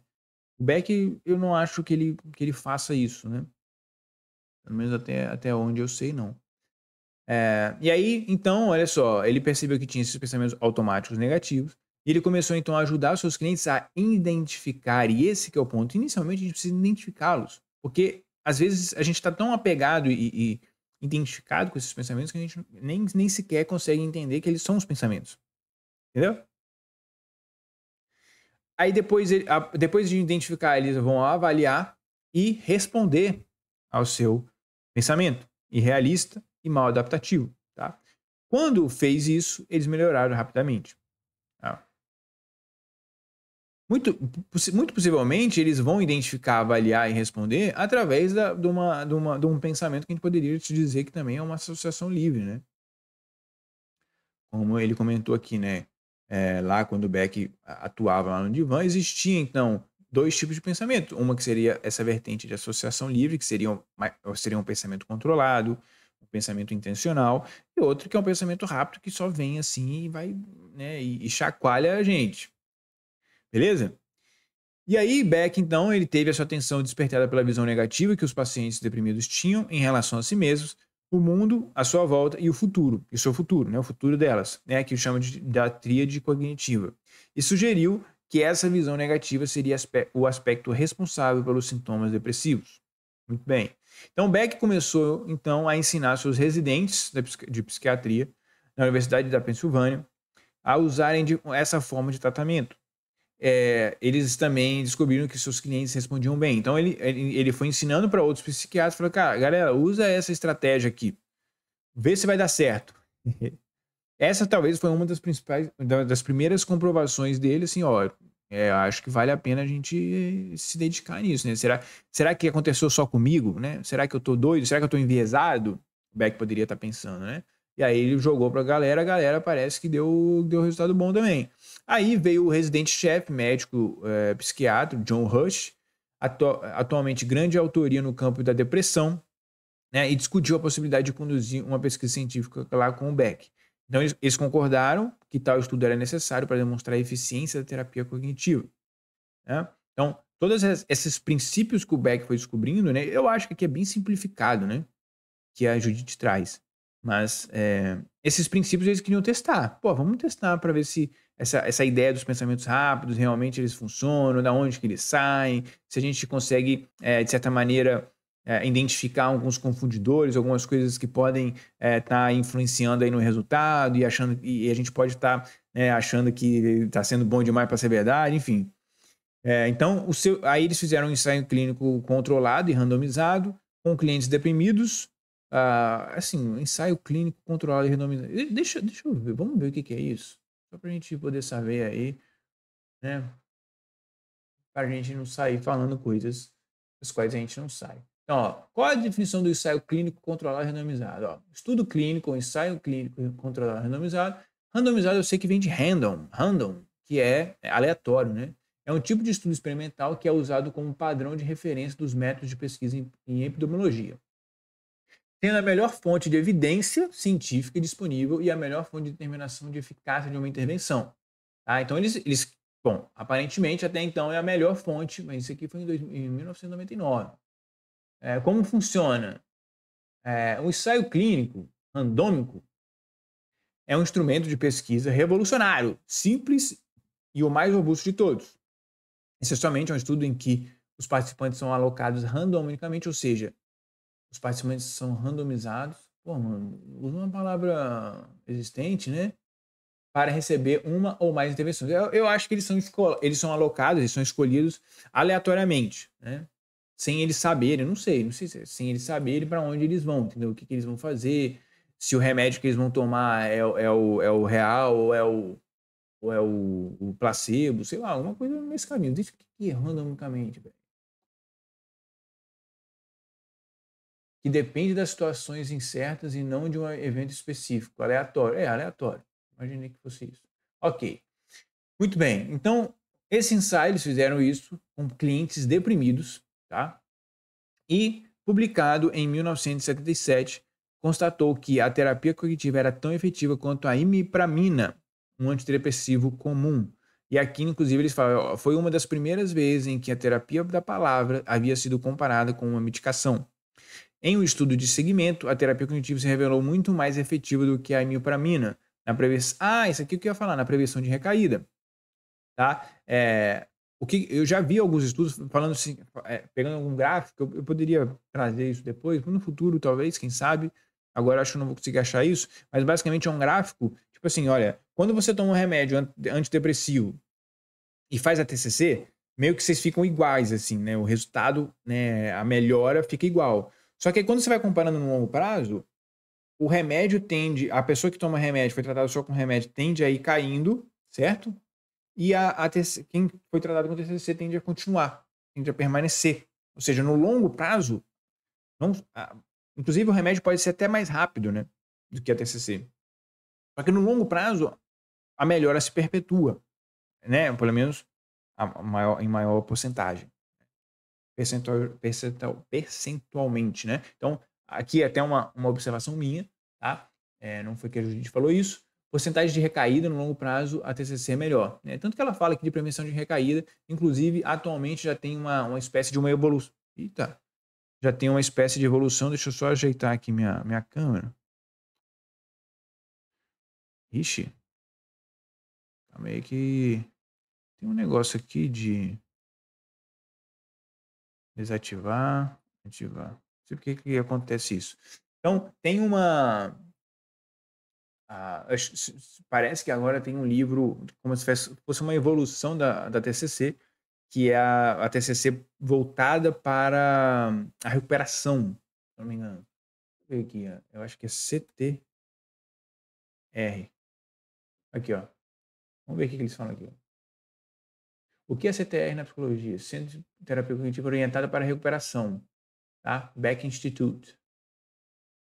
Vamos ver aqui o... Ixi, deu erro? Deu erro, Beck. Mas enfim, basicamente, ela seria um pouco mais assim, orientada não só para te tratar, né? A psicologia positiva, ela tem uma parada interessante, né? Não sei se eu tirei isso dela. Eu acho que foi. Mas é basicamente assim, imagina que a gente tem uma escala, aqui é -10 e aqui é 10, certo? O que a TCC se concentrou até... Não, na verdade, o que a psicologia se concentrou? Isso é a psicologia positiva, né? Eles falaram assim, cara, o que a psicologia se concentrou? Em pegar o cara que estava no -10 ou, né, estava no lado negativo e chegar até o zero. O que a psicologia positiva tentou entender? Como é que eu pego um cara que, seja lá de onde ele estiver, eu consigo levar ele até o +10, ou pelo menos o mais próximo do +10, entendeu? Por isso que chamava psicologia positiva. Então, essa CTR, né, que é a terapia cognitiva orientada para a recuperação, ela traz alguns elementos da psicologia positiva, né, ou pelo menos esse princípio de que, olha, Aqui, ó, é isso aqui, ó. Aqui, ó, o centro de CTR. Existe para capacitar os indivíduos a florescerem nas vidas da sua escolha. Nas vidas da sua escolha, enfim, não sei o que ele quer dizer com isso. Mas basicamente é isso. Inclusive, essa palavra florescer é do livro do Florescer, cadê? Do livro muito bom, inclusive. Talvez eu faça. Não é florescer, não? Enfim, é do livro do Martin Seligman, que é um dos fundadores da psicologia positiva. Inclusive, eu já li ele, talvez a gente faça um resumo sobre esse livro no futuro. No fim da década de 1970, então, o Beck e seus colegas de pós-doutorado na University of Pennsylvania começaram a estudar, então, a ansiedade. Então, eles começaram a estudar a ansiedade. O abuso de substância, inclusive, hoje a TCC é uma das principais, se não a principal. Inclusive, outras abordagens são até contraindicado para abuso de substâncias, se eu não me engano, tá? Ou pelo menos dependência de substâncias, tem alguma coisa nesse sentido. Mas a TCC é uma das mais indicadas para abuso de substância. Transtorno da personalidade, opa, o que eu fiz? Transtorno da personalidade, né? Que tem hoje a borderline, inclusive, que tem uma né, que a gente pode chamar da TCC, uma vertente da TCC, que é o padrão ouro para isso. Problemas de casais, né, resolução de problemas, hostilidade, transtorno bipolar e outros problemas usando o mesmo processo. Então, eles começaram vamos explorar, começaram na depressão, mas vamos explorar isso para outras questões, né? Então, a TCC é ensinada agora na maioria das escolas de graduação dos Estados Unidos e em muitos outros países. E é a terapia mais amplamente praticada no mundo. Beleza? Tá. Aqui eu pulei, né? Primeiro fizeram observações clínicas sobre o transtorno, descreveram os fatores de manutenção e as principais cognições, certo? Pensamentos e crenças subjacentes, emoções e comportamento, vai falar sobre isso, esses elementos. Depois disso, testaram suas teorias, adaptaram o tratamento e realizaram ensaios clínicos controlados e randomizados. Então, basicamente, eles identificaram, cara, como é que funciona, inclusive, o processo da TCC, né, ou pelo menos do tratamento da TCC, a primeira coisa que a gente precisa fazer é fazer o que a gente chama de conceitualização cognitiva, né, uma das, né, que é você começar a identificar o que está acontecendo na cabeça daquele indivíduo, certo? Quais tipos de crença que ele tem, quais tipos de, quais experiências na vida pode ter acontecido para que ele pense dessa maneira, quais tipos de pensamentos automáticos, quais crenças subjacentes, quais comportamentos inúteis e compensatórios e confirmatórios essa pessoa tem. Então, você vai montando um mapa. Então, foi isso, basicamente, pelo que eu estou entendendo, que eles fizeram para esses principais transtornos. Então, aí eles vieram descrever os fatores de manutenção e as principais cognições, né? Então, eles meio que criaram um mapa para poder identificar, olha, o cara que tem transtorno de personalidade borderline, ele tem esse tipo de pensamento, ele tem esse tipo de comportamento, ele tem esse tipo de experiência emocional, tudo mais. Então, eles começaram a identificar isso para que, de certa maneira, eles puderam, se esse cara tem isso, então qual seria a estratégia mais indicada para a gente conseguir, de certa maneira, levar esse objetivo para esse cara, entendeu? E aí você consegue testar, obviamente, né? Beleza. Dito tudo isso, né? A gente vai aqui para o crescimento da abordagem. O que eu vou fazer, cara? Esse crescimento da abordagem é uma parada meio simples. Depois a gente vai falar sobre as características da TCC. E aí, cara, eu acho que a gente vai encerrar por aqui. Já são 1h08. E aí a gente volta num próximo vídeo, onde a gente vai continuar aqui falando do modelo cognitivo de Beck, certo? Que tem bastante coisa para falar. Depois da trilha cognitiva bem simples, a gente até já falou sobre isso. Aí a gente vai entrar nas crenças centrais, nas crenças subjacentes, nos pensamentos automáticos, depois vamos falar sobre as emoções, sobre o comportamento propriamente dito, sobre o objetivo do tratamento, sobre o papel do terapeuta, sobre a primeira sessão. Aí a gente vai falar alguns detalhes aqui, não vou entrar muito a fundo, né, como é que funciona cada sessão. Vamos falar sobre a conceituação cognitiva, que é o mapa, né? Aqui, ó, é importante encarar a terapia como uma viagem e a conceitualização como um mapa da estrada, que foi o que eu falei, né? Então, a gente mapear esse negócio para a gente conseguir até para nós enquanto pessoas. E aí, obviamente, por que eu estou fazendo esse vídeo, né? Para psicoterapeutas que querem aplicar TCC? Não necessariamente. Para pessoas que querem saber mais sobre o TCC? Também. Mas eu acho que mais para como que a gente pega todas essas ideias e a gente percebe elas na nossa vida, né? E como que é importante, e aí por que e como que a gente pode ver isso aqui na nossa vida, né? Pô, por que é importante você ter um mapa de como que tese você funciona? Por quê? É como se te entregasse um mapa de como que o seu cérebro funciona, por exemplo, certo? O médico precisa disso. Para ele poder saber, por exemplo, qual medicamento utilizar, e aí qual o princípio ativo, como é que ele vai reagir ou não, se vai ter efeito colateral ou não, entendeu? Para você poder controlar, olha, né, como se fosse uma mesa de controle. Vamos fazer isso aqui, vamos ver o que vai acontecer aqui, certo? E aí a gente vai aprendendo a partir disso. Muito bem. A gente vai falar sobre isso então, vamos falar sobre distorções cognitivas, vai dar para a gente gastar um tempozinho aqui falando de distorções cognitivas. Eu não ia entrar, se eu fosse fazer de uma vez só esse vídeo, eu não ia entrar em distorções cognitivas, que aí, meu amigo, eu acho que eu iria fazer um vídeo só sobre isso, inclusive o vídeo lá que a gente vai fazer, né, a apresentação que a gente vai fazer sobre aquele livro Rápido e Devagar, a gente vai entrar muito sobre isso, que o livro é muito sobre isso. Aí a gente vai entrar só em técnicas, que seria a psicoeducação, né? Aqui a maioria são técnicas, até a gente chegar lá no, na alta, né? Na alta terapeuta e quando que isso acontece. Obviamente que a gente vai fazer, eu não vou fazer isso com o objetivo de te ensinar a ser um terapeuta, nem com o objetivo de ser de você entender. Talvez assim, vai te ajudar, obviamente, se você for passar por um processo psicoterapêutico, na TCC, mas eu acho que tem mais um objetivo da gente conseguir associar todas essas ferramentas, essas ideias, essa filosofia da TCC para a nossa vida em geral, né? Então, vamos lá, o crescimento da abordagem, certo? Então, atualmente há centenas de meta-análises de ensaios clínicos que comprovam a eficácia da TCC, tá? É um modelo mais estudado empiricamente pela ciência contemporânea e também apresentando uma diversidade de aplicações clínicas eficazes, tá? Então, você consegue não é só comprovadamente para a depressão, mas também para diversos outros transtornos que podem ser ali adaptados, né, com algumas adaptações, com suas devidas adaptações. Parte disso, então, se deve à capacidade de manualização da técnica. Inclusive, isso aqui é uma crítica, talvez, que a maioria das pessoas fazem.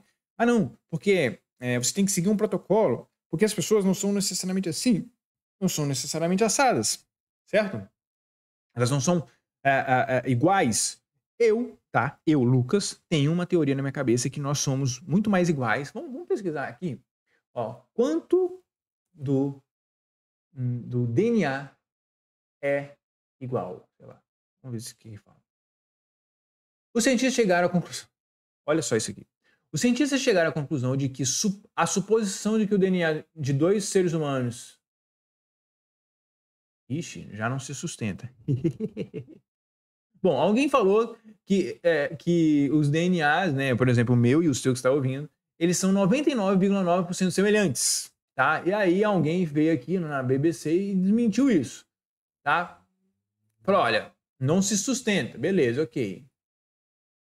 Vamos ver se alguém... Os seres humanos têm entre si 99... Aí a Globo, em 2022, aqui foi quando? Em 2006. Bom, há controvérsias, mas assim, pode ser que não seja 99,9%, tá? De que o meu DNA é igual ao seu. Mas deve ser muito próximo disso, tá? Por quê? Nós somos muito iguais, nós somos muito previsíveis, tá? Então, essa ideia de que, não, você não pode padronizar e manualizar um processo psicoterapêutico porque o indivíduo é muito complexo e cada um tem as suas particularidades. Sim, cada um tem as suas particularidades, suas vivências, suas experiências. Mas, assim, de certa maneira, elas encaixam numa determinada coisa. Entende? Não quer dizer que cada tratamento ele teria que ser diferente. Não ferrou. Entendeu?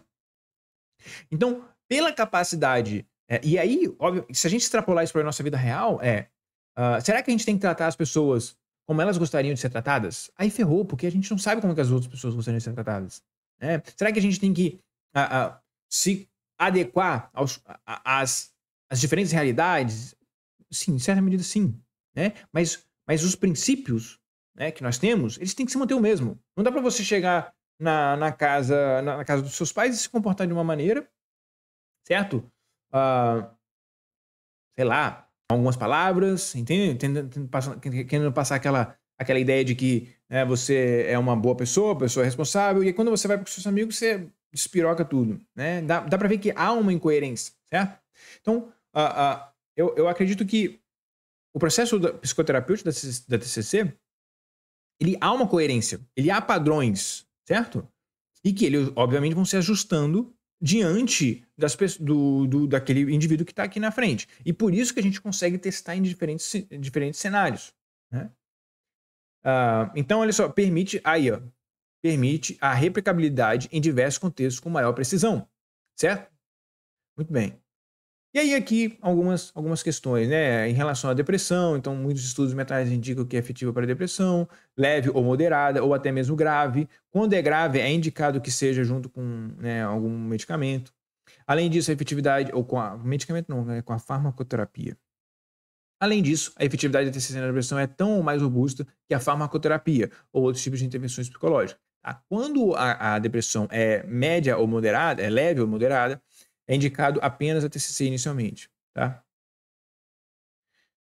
Pessoas que tentaram uma vez o suicídio tendem a cair 50%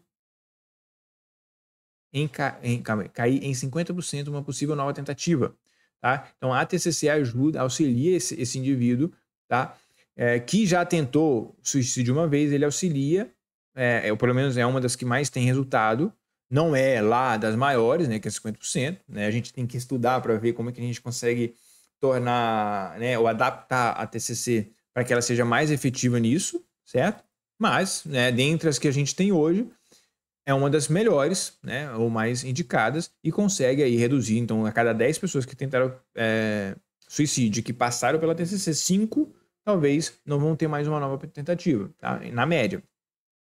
Transtorno de ansiedade e fobia apresentam melhora dos sintomas em 84%, né?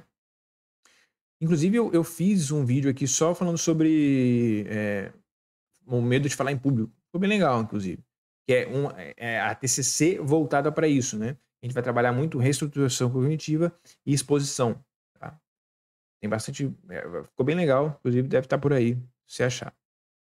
Novas sinapses ocorrem em pessoas que estão em processo de TCC. Então, o nosso cérebro ele se reorganiza. Tá? Ele vai criando novas sinapses. Tá? Inclusive, no vídeo em que a gente falou sobre psicoterapias, tem só uma parte onde a gente fala que a psicoterapia ela transforma o cérebro, né? Os autores se debruçaram aí para explicar por que acontece, né, essa remodulação do cérebro, tá? Talvez foi um pouco o que aconteceu comigo lá no início, né? Eu fui criando novas linhas neurais, novas conexões, né? Ou seja, diante de um contexto, diante de um estímulo, eu tendia a ter uma resposta, um padrão de resposta, um padrão de pensamento, comportamento e sentimento. Agora, a partir, né, dada essa nova situação, eu passei a ter uma nova resposta, né? Uma nova linha neural, certo? Alguns terapeutas comportamentais poderiam dizer que eu aprendi uma parada nova, né? Dada a punição ou consequência daquele meu comportamento novo, né? Também eu acho que dá para explicar dessa maneira. Atua também no autoconhecimento e na prevenção de incidência de algum transtorno psiquiátrico. Então, a gente consegue, através da TCC, a gente ter o autoconhecimento, né, porque a gente começa a identificar melhor esses padrões de pensamentos que podem intervir, que possivelmente vão, né, prejudicar a nossa capacidade de ser coerente com os nossos valores, com os nossos objetivos, certo? Com aquilo que a gente gostaria de ter em termos de relações, né? Nossa vida social, nossa vida interna com nós mesmos, enfim. E também, obviamente, na prevenção aí de incidência de algum transtorno psiquiátrico. Beleza? Além disso, até o momento, mais de 2.000 aí, ó, eu tinha falado sobre isso, né? Mais de 2.000 estudos científicos demonstram a eficácia da TCC para uma ampla gama de transtornos psiquiátricos, problemas psicológicos e problemas médicos com componentes psicológicos. Muitos estudos também mostram que a TCC ajuda a prevenir ou reduzir severidade de episódios futuros. Tá? Então, não só é uma questão que trata o momento presente, como também ela faz a ideia de prevenção, né? que é aquilo que a gente viu lá nessa nova, talvez, abordagem atual aí da psicologia, da TCC, que é voltada para a recuperação, né? Um estudo de Von Breschel e colaboradores, lá em 2019, mostrou que os clientes ambulatoriais com uma gama de transtornos psiquiátricos que foram tratados com a TCC em cuidados de rotina continuaram a melhorar entre 5 e 20 anos após o encerramento da terapia, mais do que aqueles que receberam tratamento médico. Eu falei sobre isso, né, anteriormente aqui. Então, por que possivelmente isso acontece, né, cara? Isso possivelmente acontece? Porque a gente, de certa maneira, ah, como é que fala? A gente talvez ataca, né, efetivamente, inclusive isso é uma crítica que a TCC sofre, como se ela fosse superficial, como se ela tratasse só o sintoma, né? Mas, cara, olha só o que tá dizendo, cara. Os caras continuaram a melhorar entre 5 e 20 anos após o encerramento da terapia. É claro que não dá pra dizer que isso é só uma questão da terapia, né? É difícil a gente dizer, será que foi a terapia realmente? É, teria que ter um número de gente significativo pra gente poder dizer que foi a terapia que causou esse resultado, né? Mas há críticas que existem, né, à TCC, que ela seria superficial, né, que ela trabalha talvez algumas coisas, ela não se aprofunda, né, em alguns elementos, mas, cara, uma vez que você identifica um pensamento automático que está acontecendo, você aprende a avaliar isso. Inclusive, dos objetivos e das metas da TCC é justamente a pessoa que está sendo acompanhada ali, né, o paciente, o cliente, o grande objetivo é ele se tornar o próprio terapeuta, né? Ou seja, ele ter a capacidade de identificar, de avaliar e de identificar, avaliar e responder a esse pensamento, certo? Ou pelo menos de confirmar, né, de fazer testagens na realidade. Sabe o que eu estou pensando é verdade? Uma das coisas, e aí eu vou fazer um exemplo na minha vida, cara. Uma das coisas que me ajuda demais a resolver algumas ansiedades que eu tinha era quando eu criava uma hipótese na minha cabeça. Por exemplo, aconteceu isso recente. Uma pessoa que tinha se comportado de uma determinada maneira com uma pessoa, com uma outra, e aí ele relatou: putz, sempre quando eu lembro dessa pessoa, ou quando alguém fala dela, eu sinto um embrulho no estômago, sabe? Assim, putz, eu fiz essa coisa errada com essa pessoa. Ela deve estar. E aí, qual que é o pensamento automático que deve estar na cabeça dela? Ela deve estar pensando tal coisa sobre mim. Ela deve estar pensando que eu sou um babaca, alguma coisa nesse sentido. O que aconteceu, cara? Quando esse tipo de pensamento fica remoendo na nossa cabeça e a gente não vai na realidade para validar isso ou invalidar, ou no mínimo, mesmo que seja válido, a gente tentar resolver, né? Tentar, tipo, mudar isso de alguma maneira. Se a gente não fizer isso, esse trem vai continuar remoendo na nossa cabeça. E é isso que eu fazia, cara. Eu passei a tentar fazer isso o máximo.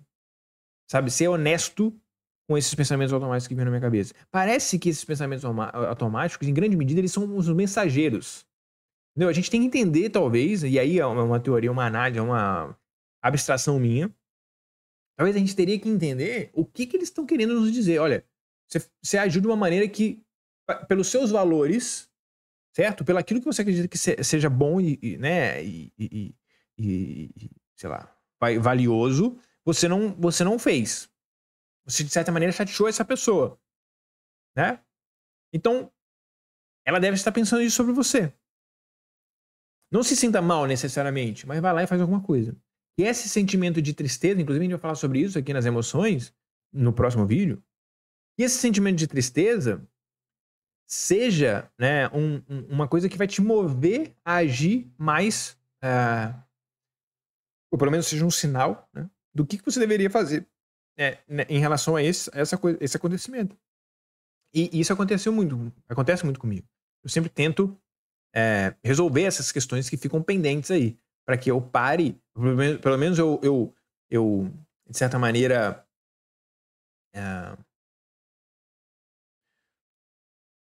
eu teste na realidade, né, aquilo que eu acho, aquilo que eu tô pensando na minha cabeça. Porque se você deixa só com você. Inclusive, essa é uma das estratégias, tá? Testagem da realidade, cara. Deixa eu ver, testagem da realidade. Existe isso. O teste de realidade. Isso aqui, ó. Está associado a uma manutenção do foco no mundo exterior, particularmente. A maioridade está em sintonia com a situação imediata com a luz. Não, acho que não é isso, não. O que é o teste da realidade? Não, não tem nada a ver isso aqui. Não, não, não, não, não. Enfim. Deixa eu colocar. Mas é basicamente isso, cara. É você tem lá um pensamento. Ó, é um processo cooperativo. Ah, não, não. Aí, a testagem da realidade, mas ele não fala aqui. Mas basicamente é isso, né? Segundo o Beck, é um processo cooperativo também. Aqui tá falando do TCC. Mas basicamente é o seguinte, cara. É você pegar, pô, isso que eu tô pensando, inclusive um dos vieses cognitivos que a gente vai falar no próximo vídeo também, é a leitura mental, né? Então esses pensamentos rápidos, eles ficam como se fosse, como se a gente, sabe, soubesse o que o outro tá pensando, né? Eu tava achando que vocês estavam vendo a tela, mas não tá vendo. Então, esses pensamentos, algum desses pensamentos é como se fosse uma leitura mental. Então, é importante que a gente vá lá e teste, né? Por exemplo, a gente poderia ter uma ideia na cabeça e achar que as pessoas acham a gente estúpido por causa disso. Uma vez que você, obviamente, você não vai chegar e vai perguntar, você me acha um estúpido por pensar dessa maneira? Não acho que você deva perguntar dessa maneira, mas tipo, cara, sobre tal coisa, o que você pensa? Você vai ver que você subestima demais a tua inteligência e superestima demais, né, essa arrogância que as outras pessoas teriam, né, para com você. Tá? E essa é uma testagem da realidade. É quando você começa a perceber o mundo dessa maneira, porque obviamente você pegou aquele pensamento automático e jogou na realidade, ou seja compartilhando com as outras pessoas, seja fazendo determinada coisa da qual você temia, certo? Conversando com as pessoas, né? Querendo saber o que elas estão pensando também. Cara, saber o que as outras pessoas estão pensando, velho. Você ter curiosidade de saber o que as outras pessoas pensam a respeito de um assunto específico uma baita estratégia, pra gente conseguir, sabe? E aí, eu tô falando tudo isso por quê? Por causa disso, cara. Porque, bom, segundo esses estudos aqui, e isso aqui foi eu acho que foi a Judith Beck que falou isso aqui, eu não sei, eu li mais alguns outros artigos, eu confesso que esse daqui eu perdi a referência. TCC encontrado rotina continuaram a melhorar. Então, assim, por que essa galera continua a melhorar após 5, 20 anos? Véio? Porque os caras talvez adotaram essa ideia, né? Essa filosofia para a vida deles, certo? De testagem, né? Às vezes até de se tornarem mais sábios, sabe? No sentido de que eles se tornaram mais pensadores mais realistas, certo? Melhores pensadores. Certo? E o estoico, os filósofos lá da Grécia Antiga, os caras já sabiam disso, né? Não é que sabiam, mas pelo menos já falavam sobre isso. Pô, 2000 anos atrás, velho. E a gente tá aqui hoje e você tá aí comendo paçoca. Muito bem, quais são? Então a gente vai falar sobre as características aqui da TCC e vamos encerrar por aqui, porque aí no próximo vídeo a gente vai continuar com todos esses outros detalhes aqui. Muito bem, características da TCC. Tá? A primeira é orientada no aqui e agora. Por quê? Eu acho que ela é uma tentativa de você diferenciar um pouquinho da psicanálise, né? A psicanálise, ela acaba, em certo momento, em certo ponto, ela acaba tentando muito buscar lá no passado respostas para aquilo que você vive no momento presente. Não que a psicoterapia não faça, a TCC não faça isso, né?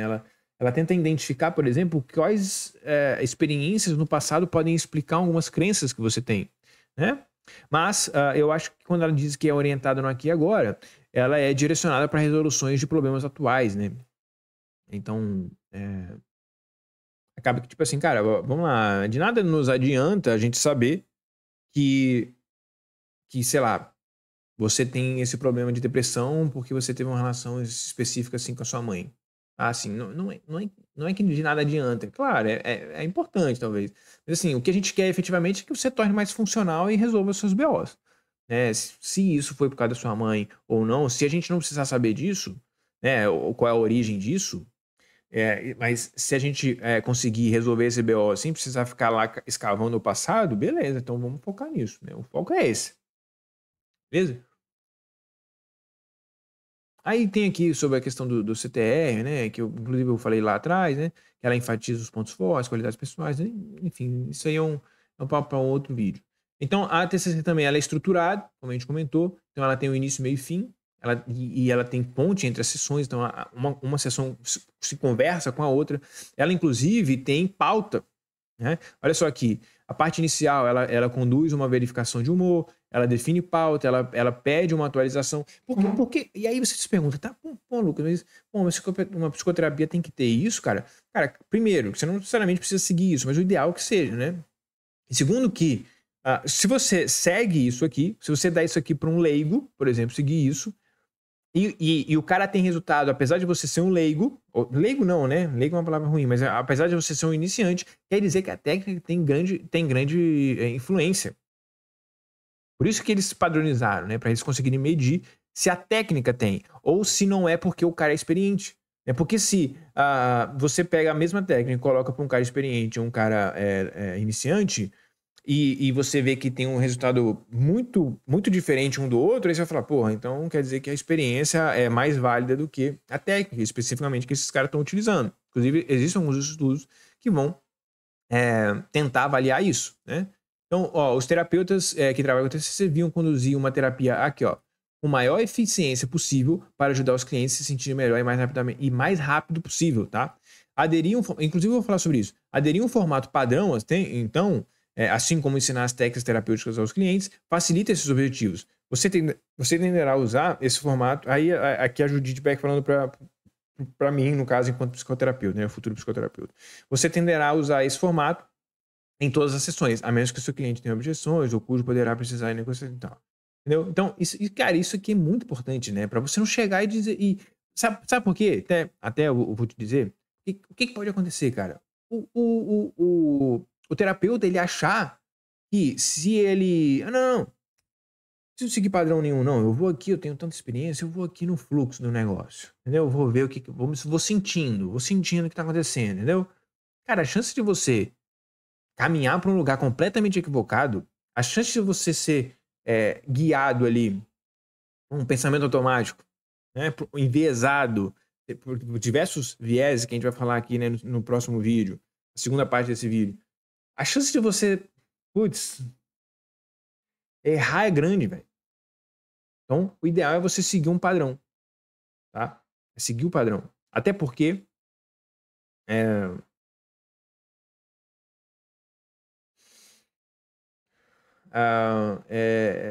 enfim, um outro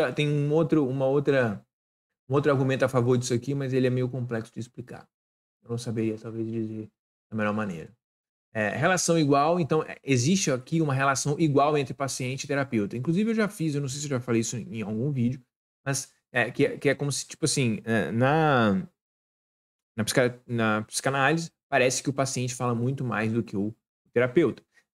No behaviorismo, na terapia comportamental, eu não sei exatamente como é que funciona, mas eu imagino que o terapeuta fale mais que o paciente, né? E na TCC é quase que uma colaboração, realmente, né? Então, a TCC enfatiza essa colaboração e a participação ativa do cara, né? Do indivíduo, né? Então, decidir quais passos dar em direção aos seus objetivos, resolver problemas para obstáculos, avaliar, né? Resumir a importância, enfim, todos esses elementos aqui, eles são feitos em conjunto, tá? Cara, isso aqui é de extrema importância, extrema importância. É feita uma avaliação contínua. E a gente, enquanto indivíduo, a gente tem que estar se avaliando continuamente também, né? Será que a gente está melhorando? Será que não? Né? O que a gente precisa avaliar para a gente saber se a gente está melhorando ou não, né? Enquanto indivíduo mesmo, né? No nosso trabalho e tudo mais. Então, o primeiro manual de tratamento da TCC, né, que foi lá em 79, aconselhava os terapeutas a usarem uma lista dos sintomas semanalmente. Então, talvez toda sessão, eles pediam ali para o indivíduo listar os sintomas, talvez a intensidade também, né, dos sintomas, e também de pedir feedback verbal e escrito dos clientes no final das sessões. Então, lá, desde 79, o Beck já enfatizava isso, né? E aí, vários estudos demonstraram que, desde então, que o monitoramento da rotina melhora os resultados, tá? Com ênfase crescente em uma orientação para a recuperação, Atualmente, muitos terapeutas exercem TCC também medem o funcionamento geral dos clientes, seu progresso em direção aos seus objetivos e o sentimento de satisfação, conexão e bem-estar. Cara, isso aqui é uma parada que é muito louco, porque recentemente enfim, eu trabalho numa empresa grande hoje, grande assim, né? Médio porte, tem uns 50 pessoas que trabalham lá. E a gente estava falando sobre treinamento, né? Então, uma das coisas que eu reforcei e coloquei ali como um ponto importante a gente considerar é que todo treinamento, ele precisa ser direcionado para alguma coisa, certo? Você não pode falar, vamos fazer um treinamento de vendas aqui. Não pode ser uma coisa aleatória, sabe? Eu não posso pegar um monte de gente diferente, com experiências diferentes, com ideias diferentes, e vou dizer, olha, vamos falar sobre vendas. Então, é como se, tipo, me pareceu, tá? Eu não sei se você está me acompanhando nesse raciocínio, mas quando você vai fazer nesse sentido, ou seja, sem uma coisa específica da qual você quer medir e depois implementar, atacar, né? Essa coisa da qual você mediu, e depois medir novamente para ver se resolveu ou não. Se você não faz isso, se você não tem uma coisa ali, olha, vamos falar sobre isso. Se não, vai ser um treinamento, por exemplo, uma coisa abstrata, certo? Imagina uma psicoterapia nesse sentido, então, né? Que você vai fazer uma coisa da qual não tem necessariamente um resultado esperado. Resultado esperado, essa é uma palavra importante. Não tem um resultado esperado. O resultado é uma melhora. Qual melhora? Uma melhora subjetiva, você que vai dizer se vai melhorar ou não, né? Como um treinamento de vendas, eu acho que a gente quer que as pessoas se tornem melhores vendedores, tá? Mas o que vai dizer pra gente se esses caras se tornarem melhores vendedores ou não? Será que vai ser a avaliação subjetiva deles? Ou será que a gente não deveria avaliar algumas questões específicas? Por exemplo, se a gente tem um número de conversão, se a gente tem um número de clientes dos quais a gente falou, se a gente tem um número de clientes mais elevados, tipo high ticket, né? São mais difícil, de venda mais difícil. Enfim, quais são as considerações que a gente vai avaliar? Porque sei lá, se a gente não tiver um parâmetro, a gente não vai conseguir saber se foi efetivo ou não essa parada. E aí a gente não vai saber se a gente está fazendo alguma coisa certa ou se a gente só está perdendo tempo. Esse é o ponto, sabe? Será que a sua terapia, né, ou a sua psicoterapia, será que aquilo que você está fazendo na sua vida está realmente sendo efetiva? Como é que a gente sabe disso? Se a gente acompanhar, se a gente medir, não tem como. Não tem como. Essa é uma filosofia de vida, cara. Essa é uma parada que tem que ser uma filosofia de vida para nós. Em tudo que, não em tudo, mas pelo menos na grande parte das coisas que a gente vai fazer. A gente tem que conseguir medir, né, ou acompanhar. É claro que na nossa vida pessoal é mais difícil a gente fazer isso. Mas no mínimo, é a gente acompanhar e medir as nossas questões financeiras, por exemplo. Né? Talvez seja a coisa mais óbvia, mais prática e simples de a gente acompanhar. É também uma abordagem educativa, tá? A TCC, que é um objetivo importante do tratamento. Então, um objetivo importante do tratamento é tornar o processo de terapia compreensível. Pô, isso aqui é muito louco. Entendeu? Cara, eu quero que você entenda o que está acontecendo. Inclusive, isso é até triste, eu acho, em muitos médicos. Né? Muitos médicos que, sei lá, parece que não tem essa. Até porque a própria adesão no tratamento é importante que o cara entenda. Né? É importante que o cara entenda. Esteja ciente, consciente do que está acontecendo e do porquê das coisas e tal.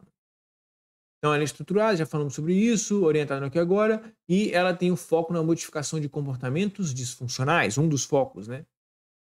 Que aí são as técnicas principalmente técnicas comportamentais, tá? E as vivenciais. A gente vai falar sobre algumas técnicas vivenciais aqui, na segunda parte. Então, a TCC, ela é aspiracional. O que isso quer dizer? Ela é baseada em valores e orientada para objetivos, tá? Então, de certa maneira, lembra quando eu falei lá no início da minha história? Você está vendo que tem conexões das coisas aqui, né? Quando eu falei lá no início, quando eu escrevi lá, o meu destino, ou seja, minha visão de futuro que eu queria ter, ou seja, isso é importante ser levado para psicoterapia, porque, de certa maneira, é isso que vai te motivar. Eu tenho exemplos lá, né, na empresa também, que a gente trabalha com vendas, né, de pessoas que, um dos supervisores que falam, cara, uma das coisas que eu trabalho é isso, cara. Uma das coisas que eu sempre tô relembrando as pessoas. E aí, velho? E aquela casa lá que você tava querendo fazer? Pô, o casamento que você tá querendo fazer, né? A viagem, sei lá, que você tá querendo fazer, o carro que você tá querendo comprar, faculdade. Então, sim, eu tô sempre lembrando dos objetivos das pessoas para elas lembrarem do porquê que elas têm que, né, trabalhar enfim, e se desenvolver e tudo mais. Né? Dar mais do que elas poderiam dar se elas não estivessem conectadas com esses objetivos lá de longo prazo, mas sim conectadas aqui nesses, né, dentro da ilha, né, metaforicamente aí dizendo, com a frase que a gente iniciou aqui no início. Então, a TCC é aspiracional e os objetivos específicos para o tratamento. Ah, tá. Então, ela possui objetivos específicos, que seriam os resultados esperados, né? Então, o que o paciente deseja obter como resultado da terapia, tá? E talvez seja por isso que há críticas também, né? Ou também seja por isso que há críticas. Porque, olha, cara, a gente vai trabalhar o objetivo, né? E se atingir o objetivo, mano, pra que você vai continuar com a psicoterapia, né? Segue seu rumo. Você já aprendeu bastante coisa nesse processo. Eventualmente, a gente volta. Aliança terapêutica, né? Usar boas habilidades de abordagem rogeriana. Rogers, inclusive eu falei com ele, falei dele na última. Falei com ele, não. Falei com ele, falei dele no último vídeo, né? Que fala sobre empatia, fala sobre essas questões comuns das psicoterapias, né? De certa maneira, todos nós queremos ser compreendidos, né? Ser ouvido, se sentir acolhido, empatia, né? Ter empatia e tudo mais. Investigar sua reação ao plano de tratamento, tomar decisões colaborativas, dar justificativas para as intervenções, dar justificativas para intervenções. Inclusive, a Judith, ela, nesse livro aqui especificamente, né?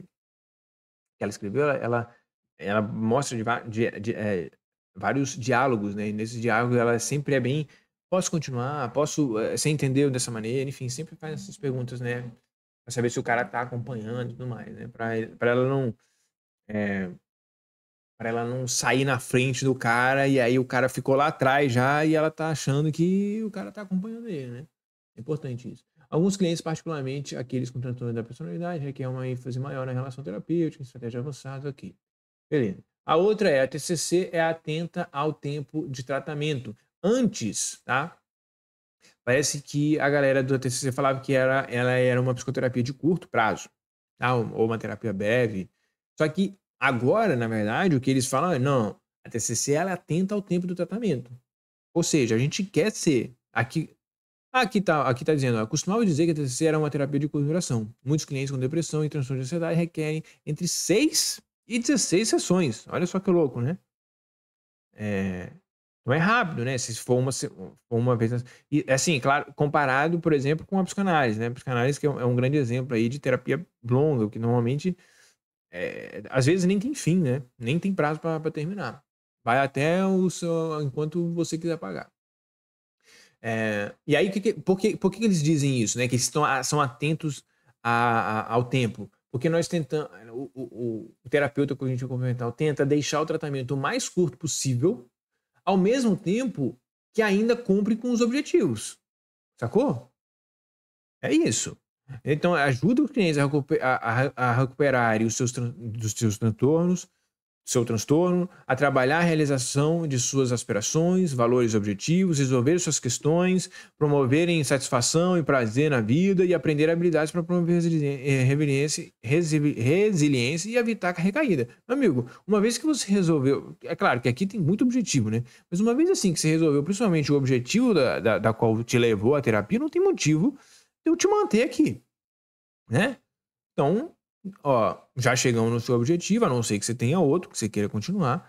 É isso, né?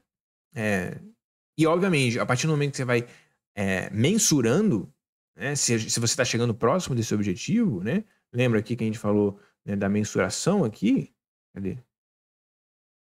Da avaliação contínua, né? Então, o que é isso? O celular começou a falar sozinho? Então, a partir do momento que a gente vai mensurando isso, a gente vai sabendo se a gente está chegando próximo ou não, se as nossas estratégias estão sendo efetivas ou não. E aí a gente vai ajustando, porque, pô, mano, é tempo. Inclusive, uma das motivações deles reforçarem isso é a questão de custo-benefício, né? Quanto mais curto for, menos você vai gastar, tá? Então, se você conseguir numa terapia, você conseguir gastar metade do que você gastaria numa outra e tendo o mesmo objetivo, tendo o mesmo resultado, faz muito mais sentido você ter uma a mais curta, certo? Então, basicamente, essas são as características da TCC.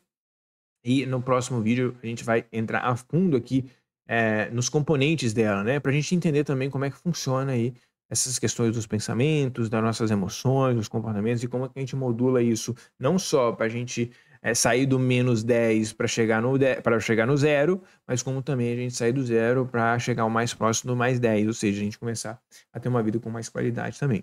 Beleza? Então, a gente fica por aqui. E continue seguindo a gente, que daqui a pouco a gente volta aí com mais loucuras aí, mais conhecimento a respeito da psicologia e cognição e coisas afins.